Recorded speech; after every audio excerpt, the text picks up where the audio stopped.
Three shepherd children in the little Portugal town of Fatima, portrayed here on the back wall of St. Joseph's Co-Cathedral. For decades, whispers of the third secret of Fatima echoed and captured the attention of the entire Christian world.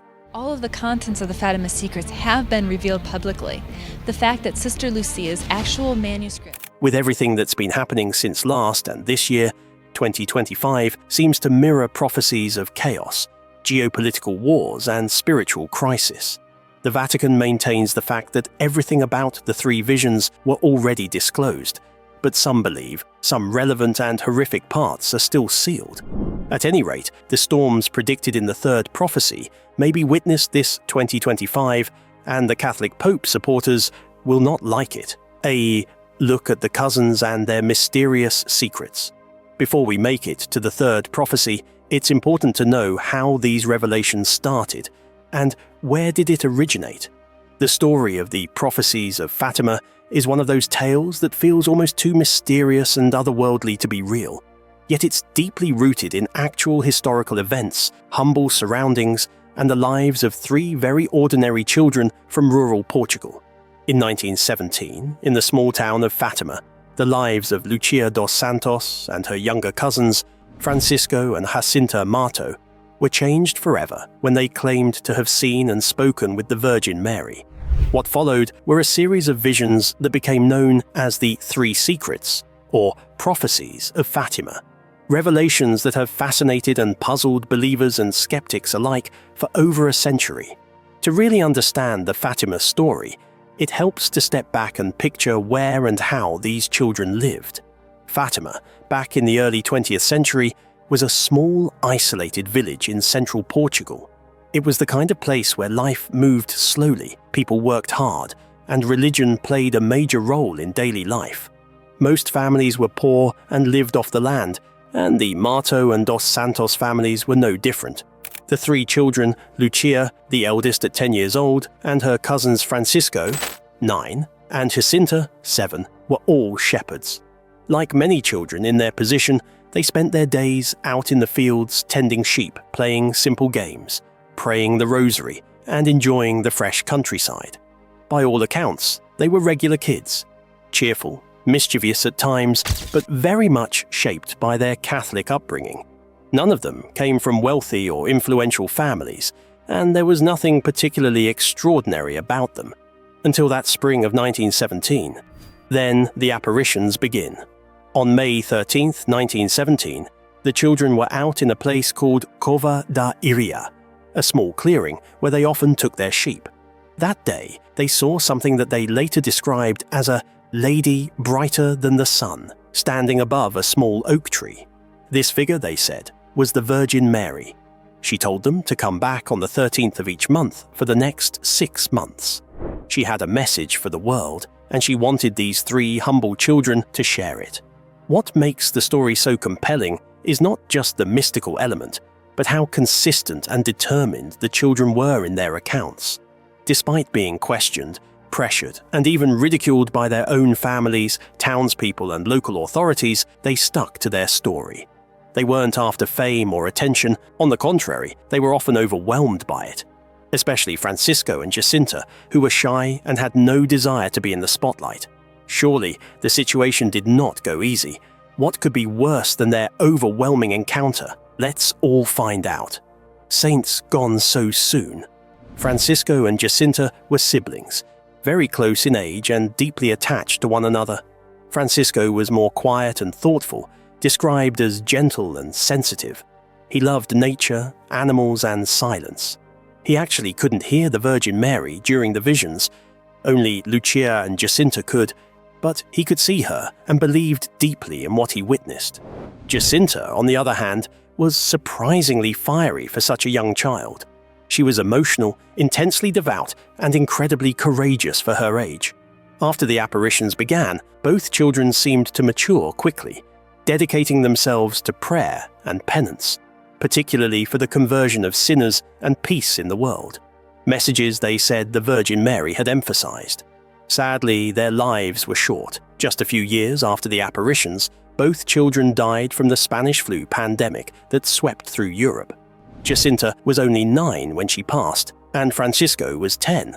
Before their deaths, they reportedly experienced more visions and offered up their suffering for the causes the Virgin Mary had spoken to them about. Their quiet heroism and innocence moved many people, and in 2000, both were beatified by Pope John Paul II.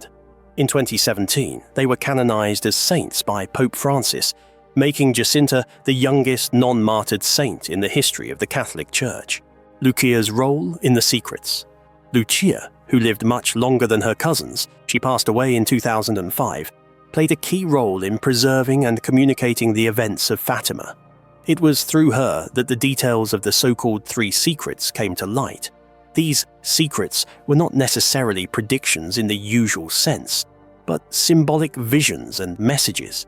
They included a terrifying vision of hell, a warning about the rise of Soviet communism and a call for the consecration of Russia, and a mysterious vision involving a bishop in white who is killed, interpreted by many to be a reference to the attempted assassination of Pope John Paul. But the secrets themselves are only part of the story. What really grabs people, even 100 years later, is the sheer contrast between the simplicity of the children and the weight of the message they carried. These were not theologians or scholars. They were kids, 2 of them barely old enough to write, and yet they spoke of suffering, salvation, sacrifice and prayer with a kind of depth and seriousness that stunned adults. Now we're on to discussing the controversial prophecies. Many believe these visions, but some remain negative about it. Perhaps at the end of the video, you could find yourself agreeing or negating what the cousins believe to have experienced. The first prophecy. The first secret of Fatima is perhaps one of the most intense spiritual messages ever recorded in the modern era.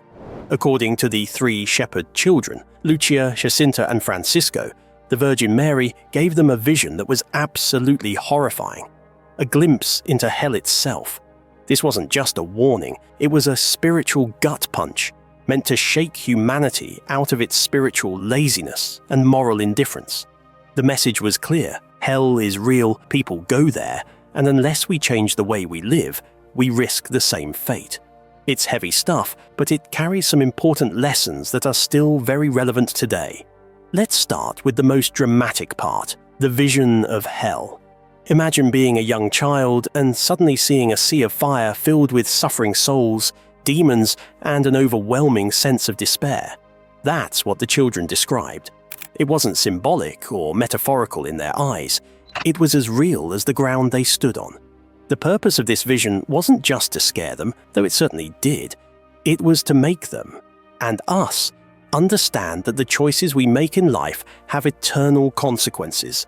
It's not just about being a good person in a vague sense, but about sincerely turning to God and living a life of prayer, sacrifice, and love. The vision hits hard on the idea that hell actually exists.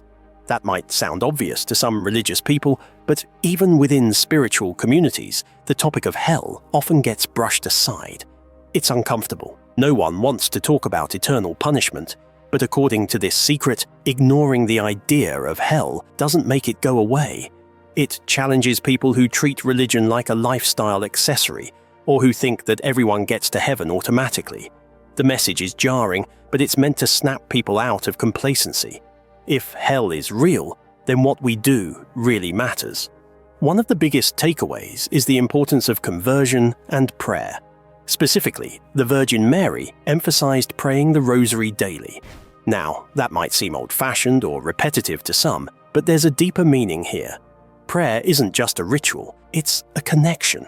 It's a way of aligning ourselves with God's will, of offering up love and sacrifices for the good of others. The children were told that many souls go to hell because no one is praying for them. That's a powerful statement.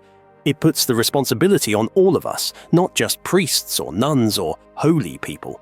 We each have a part to play in saving souls, not just our own, but other people's too. There's also a real sense of urgency in the message. It's not something we can procrastinate on. Eventually I'll get my life together just doesn't cut it in light of this vision. The children were shown what happens when people ignore God or delay conversion, and it wasn't pretty. The vision is a spiritual alarm clock ringing at full volume. Time is short, life is unpredictable, and eternity is, well, eternal. The message is practically begging us to take that seriously. What's fascinating is that this secret wasn't revealed right away. Lucia kept it hidden for years, only releasing it later under obedience and guidance. That shows how deeply the vision affected her. It wasn't something she could just casually talk about. For the children, this wasn't a story or a dream. It was a life-changing encounter that shaped how they lived every day afterward. Francisco and Jacinta even offered up daily sacrifices for the salvation of souls. That's incredible, especially coming from kids. They really understood what was at stake. What can we take from this today? Does it have the influence to move people to becoming better versions of themselves? Only you can feel it. The first secret of Fatima challenges us to look beyond the distractions and noise of modern life. It calls us back to the basics: prayer, repentance, love, and a deep concern for the souls around us. It doesn't sugarcoat the consequences of sin, but it also offers hope.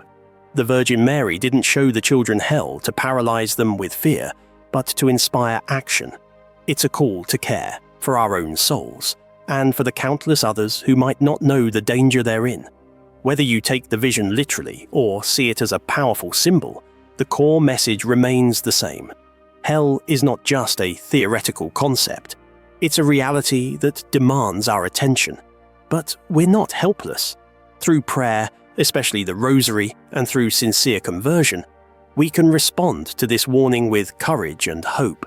The first secret may be terrifying, but it's also an invitation to live differently and to help others do the same.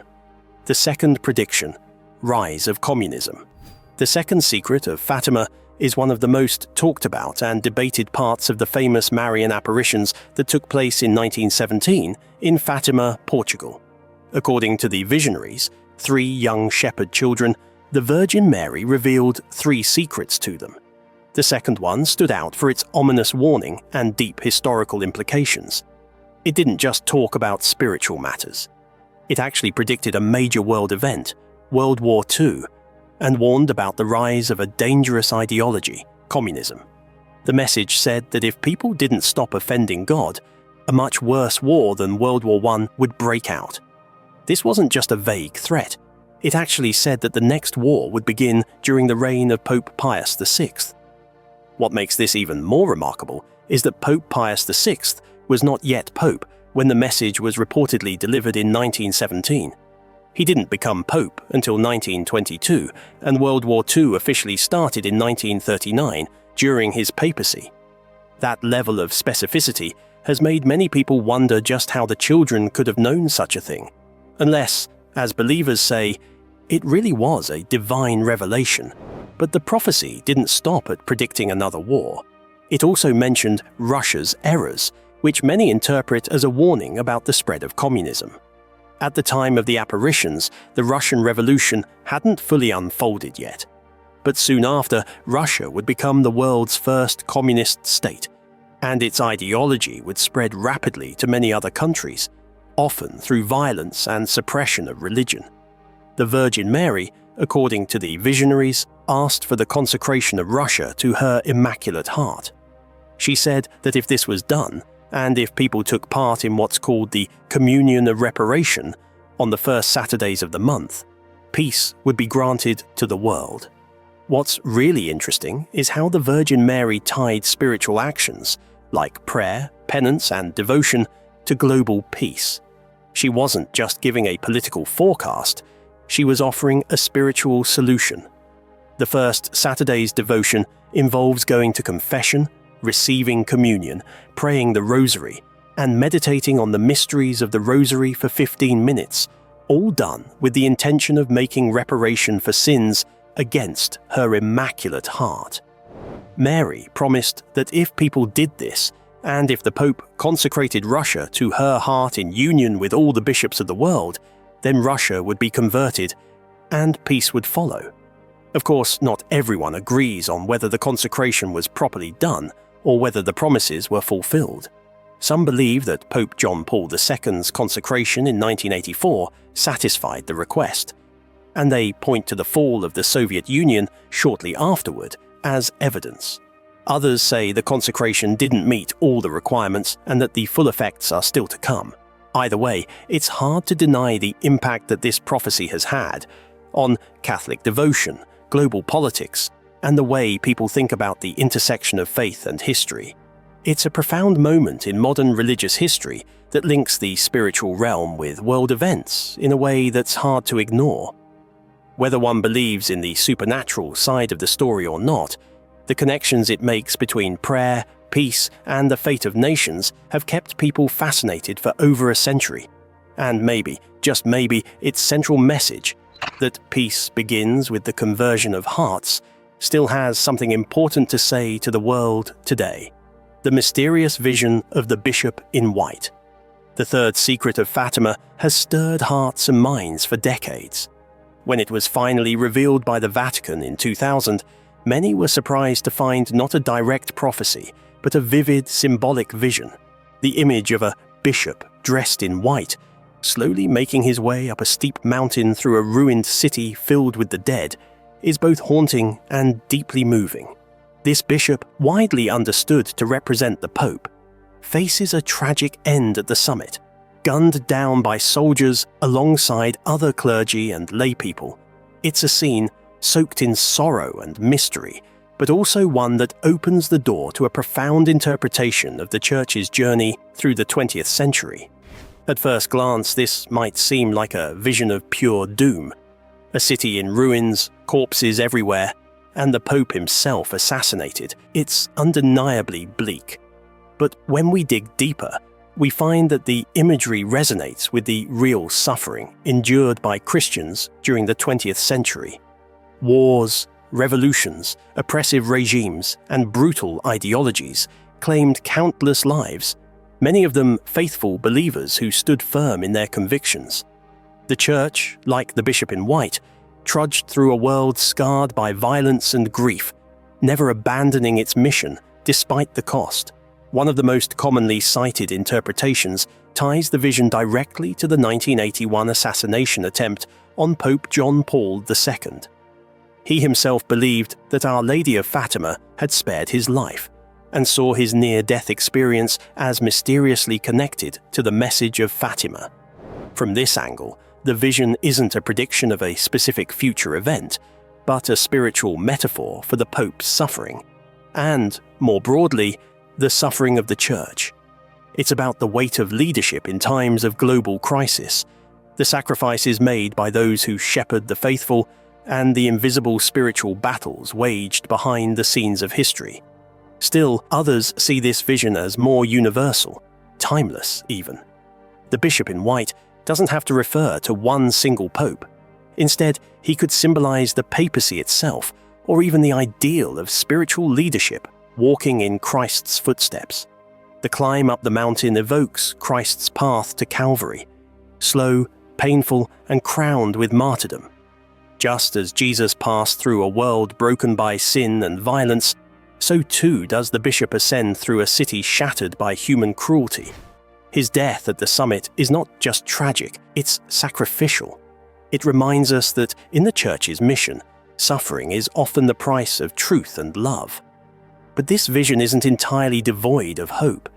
If we look closely, the climb itself is meaningful. The mountain, though steep and difficult, suggests a goal, something worth reaching.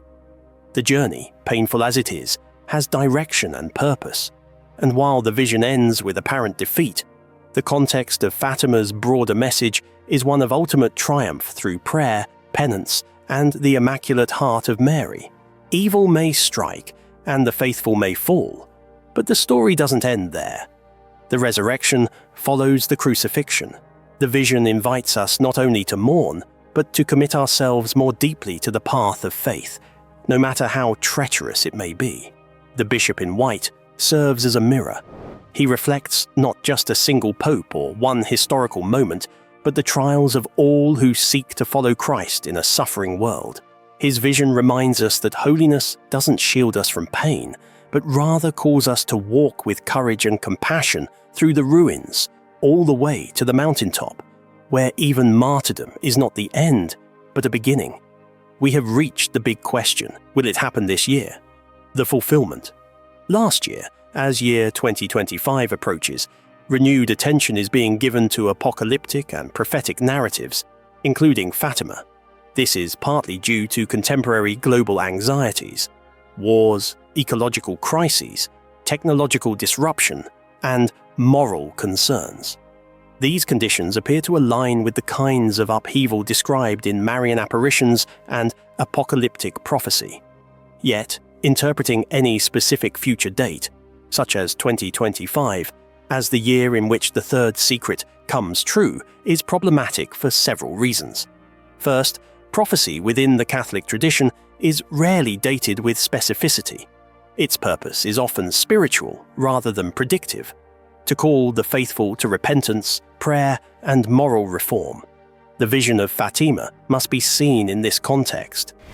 Mary's message repeatedly emphasized the need for prayer, penance, and conversion, not the foretelling of precise events or timelines. Consequently, using 2025 as a prophesied deadline is speculative and not supported by official church teaching. Second, interpretations of the third secret rely heavily on symbolic language, which resists literal prediction. Symbols of martyrdom, ruin, and spiritual crisis may well be expressions of broader historical patterns rather than future singular events. In this light, the fulfillment of the third secret may not occur in one year or one place, but across time, through a series of challenges to the Church and humanity. Lastly, it is essential to differentiate between private revelation and public revelation in Catholic theology. The Fatima messages are classified as private revelations, meaning they are not essential for salvation and are not binding on the faithful. The Catechism of the Catholic Church teaches that no private revelation will add to the deposit of faith or surpass the final revelation in Christ. This theological context cautions against assigning definitive timelines to Fatima or using it as a predictive calendar. While it is understandable that some may fear or anticipate that 2025 could mark the fulfillment of the third prophecy of Fatima, there is no theological, historical, or prophetic basis for making such a claim with certainty. The message of Fatima should inspire reflection, prayer, and spiritual renewal, not anxiety over speculative dates. If the third secret carries a message for our times, it is less about forecasting doom and more about calling the world to faith, repentance, and peace. The Church's take and public reaction. At first, the Catholic Church didn't exactly give a thumbs up to the apparitions at Fatima right away. When stories started circulating about 3 shepherd kids seeing visions of the Virgin Mary in the Portuguese countryside, church authorities took a step back. They wanted to tread carefully, which isn't too surprising. They've seen plenty of wild claims over the centuries. So instead of rushing to a conclusion, the Church launched a thorough investigation, taking years to interview witnesses, review the events, and weigh everything carefully. It wasn't until 1930, over a decade after the first apparition, that the Church officially declared the events worthy of belief. Now, that doesn't mean Catholics have to believe in Fatima. It just means the Church found nothing that contradicts the faith. So if someone wants to believe the Virgin Mary really appeared to those kids, they're welcome to. And as it turns out, a whole lot of people did. Fatima has since grown into one of the most cherished pilgrimage destinations in the world. Every year, millions of people, Catholics and even some non-Catholics, flock to the site, drawn by the message of hope, prayer, and peace that seem to radiate from those humble hills. The atmosphere is deeply spiritual, and for many visitors, it's a powerful emotional experience. Over the years, the messages of Fatima have sparked a lot of discussion and debate. Some people view the messages as deeply personal, calls for inner conversion, prayer, and trust in God. Others interpret them through a broader lens, seeing them as warnings or prophecies about world events, especially considering how much of the message seemed to line up with 20th century history, including wars and political upheavals. At times, this has even led to some pretty intense speculation and conspiracy theories, especially around the so-called third secret. But beyond all that theological and political chatter, what really captures hearts are the kids themselves. Lucia, Jacinta, and Francisco. Their simple faith, especially in the face of skepticism and even pressure from adults, touched a chord with people around the world. Jacinta and Francisco in particular, who both died young, are remembered for their innocence and deep devotion. They weren't scholars or saints at the time, just regular kids who believed something extraordinary was happening to them. And whether or not you believe in the supernatural aspect, their courage and humility have left a lasting impact on Catholic spirituality to this day. The science of prophecies. Prophecies, just the word alone, sparks curiosity, skepticism, faith, and sometimes fear. Whether we see them in ancient religious texts, pop culture, or real-life testimonies, there's always something compelling about the idea that the future could be known in advance. But how should we understand prophecies, especially from both a scientific and theological angle? And how do we make sense of one of the most famous sets of modern prophecies, the prophecies of Fatima? A prophecy, in religious terms, is typically a divine revelation, something revealed by God through a prophet, often concerning future events or spiritual truths. But not all prophecies are about future events like wars or disasters. Some are warnings, some are symbolic, and others are promises of hope. In contrast, science doesn't really deal with prophecy. Science is based on observation, repeatable experiments, and evidence. In science, predictions are made based on known laws, like predicting the orbit of a comet or the weather next week, give or take some accuracy. So when a prophecy comes along, especially one with highly specific or improbable claims, science tends to take a step back and ask, is this verifiable? Is there evidence? Could it be coincidence? Or psychology? From a theological standpoint, especially within Catholicism, Fatima is seen as a powerful moment of divine intervention. The Church has officially recognized the events as worthy of belief, which means Catholics are not required to believe in them, but they're encouraged to take them seriously. The core message of Fatima is really about repentance, prayer, especially the Rosary, and conversion. The apparitions are interpreted as God's way of warning humanity, especially about the consequences of sin and the need for moral renewal.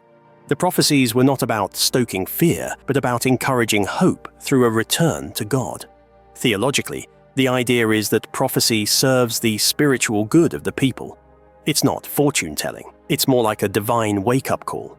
Even apocalyptic language, like in the Book of Revelation or some of Fatima's visions, is usually symbolic and pastoral in nature. It's there to urge change, not to satisfy curiosity about the future. Science, understandably, approaches claims like those at Fatima with caution. Let's take the miracle of the sun, for instance. Eyewitnesses claimed to see the sun spinning, changing colors, and zigzagging. Some fell to their knees thinking the end of the world was upon them. But here's the catch, the event wasn't recorded by any observatories, and not everyone present reported the same thing. Some saw it, others didn't. Some saw colors, others saw nothing unusual. There's also a more nuanced approach from the field of psychology. Scholars of religion have looked at how visions and mystical experiences can be deeply real to those experiencing them, even if there's no physical evidence.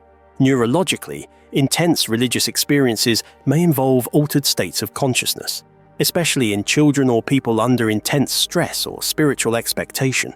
The Fatima children were deeply devout and lived in a tense time. World War I, poverty, and disease all loomed large. Their experiences could reflect a mixture of genuine spiritual encounters, from a believer's perspective, and psychological phenomena, from a skeptical one. However, what complicates things is accuracy. The children predicted, for example, that another war would follow if people didn't stop offending God. And World War II did break out, with specific reference made to Russia spreading its errors, interpreted by many as the rise of Soviet communism. That kind of specificity is hard to dismiss. Ah, yes, the most controversial of the Fatima prophecies. The so-called Third Secret was written down by Lucia, the surviving seer, and kept by the Vatican until it was released in 2000. It described a symbolic vision of a bishop in white, thought to represent the Pope, being killed along with other clergy and lay people. However, not everyone buys the Vatican's full explanation. Some critics argue that the third secret may have had more apocalyptic or critical content that wasn't disclosed, especially regarding corruption or crisis in the Church. The Vatican insists it released the full content. The mystery remains part of the lore of Fatima. That was something, right? Share us your insights in the section below, and don't forget to subscribe to the channel for more.